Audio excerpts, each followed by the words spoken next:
dans ma pratique de sculpture, je suis assez intéressé par le contexte dans lequel je suis invité. Et j'ai un intérêt fort pour les matériaux. Plus spécifiquement, en général, acier, élastomère, etc. Mais maintenant, de plus en plus dans mes invitations, je regarde un peu au niveau industriel ce qui se produit dans l'endroit où je vais intervenir. Et donc quand Thibaut m'a invité, j'ai cherché un peu ce qui se faisait dans le coin et j'ai découvert donc la vallée de la Brelle et la Glace Vallée. J'ai trouvé une entreprise qui fabrique de la tubulure en verre pour la pharmaceutique, pour essentiellement voilà, des éléments pharmaceutiques. Et dans mon travail de sculpteur, habituellement, j'utilise beaucoup de tubes acier, etc. Donc je me suis dit qu'il y avait une possibilité de dégager mon langage habituel avec ce nouveau matériau.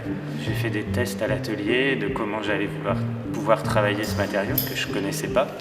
Et voilà, cette semaine de travail à l'atelier m'a permis de voir que la façon dont je voulais travailler était par pliage. J'ai chauffé le verre pour le plier et après l'assembler avec des éléments en caoutchouc blanc ou en caoutchouc orange. Il faut chauffer le verre pour le rendre mou. Donc une fois qu'il est chaud avec un chalumeau, il se plie facilement. Et ce qui est très difficile à gérer, c'est la redescente en température. Il faut continuer à chauffer le verre une fois qu'on l'a plié pour pas qu'il pète tout de suite. Parce que c'est un verre très cassant. Le pli, on lui fait je l'utilise de façon qui n'est pas naturelle. Parce que là, c'est des tubes qui sont faits pour faire des pipettes, et pas du tout pour être pliés, assemblés. Donc c'est assez stressant comme matériau, mais c'est hyper intéressant parce qu'il n'y a aucune souplesse. Dans l'acier que j'ai l'habitude d'utiliser, il y a énormément de souplesse, mais là, aucune. Donc on peut travailler que par portion de ligne. Donc on assemble, on essaye, ça marche pas, ça casse, on recommence, on avance, on recule, on recommence. C'est comme du dessin pour moi, voilà, on est dans le dessin. Il y a un mélange entre du déterminé fort et du lâcher prise.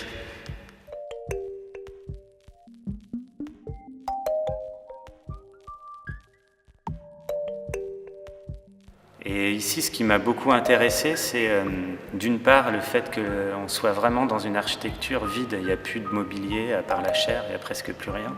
Donc on n'a que les volumes et les matières, le rouge, le blanc, de la pierre. Et donc cette idée d'élément qui est là, présent, immuable depuis 4 siècles quasiment, et ben, le fait de travailler un objet en verre plus fragile, ça vient un peu en opposition à l'architecture, mais ça vient aussi parler de ça, de cette notion de fragilité qui existe malgré tout. Et donc j'ai pensé à cet objet, à ces deux sculptures très, très denses dans le dessin, pour venir en opposition justement au vide de l'espace et à l'architecture très orthonormée, très, très dessinée, de venir avec quelque chose qui viendrait brouiller un peu la lecture de ce vide-là. L'idée de la table, de la surélévation est venue assez tôt, de jeu avec la lumière, parce que le support est un ensemble de tubes posés, donc il y a une diffraction très forte.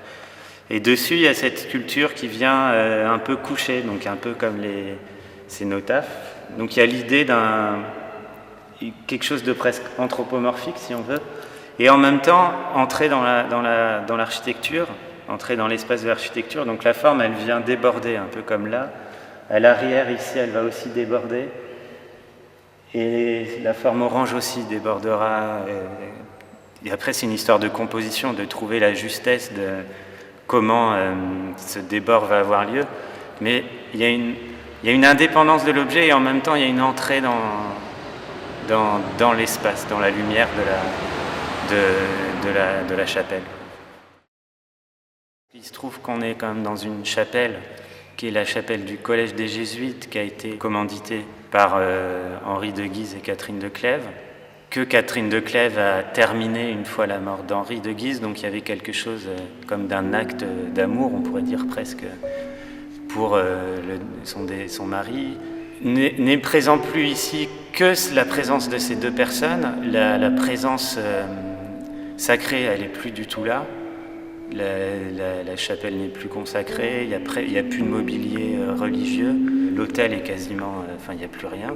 Donc on se retrouve finalement dans un espace sacré, mais qui n'a presque plus à parler à nous que de choses profanes, d'un amour pour un homme et une femme. Et donc il y a les cénotaphes de ces deux personnes derrière, et c'est ce qui m'a amené à penser ces deux objets en dialogue avec les deux cénotaphes. Il n'y a pas de présence matérielle forte, il n'y a pas d'imposition. Je ne voulais pas imposer un objet au lieu. L'objet, il trouve son sens dans la lumière qui se diffuse dessus.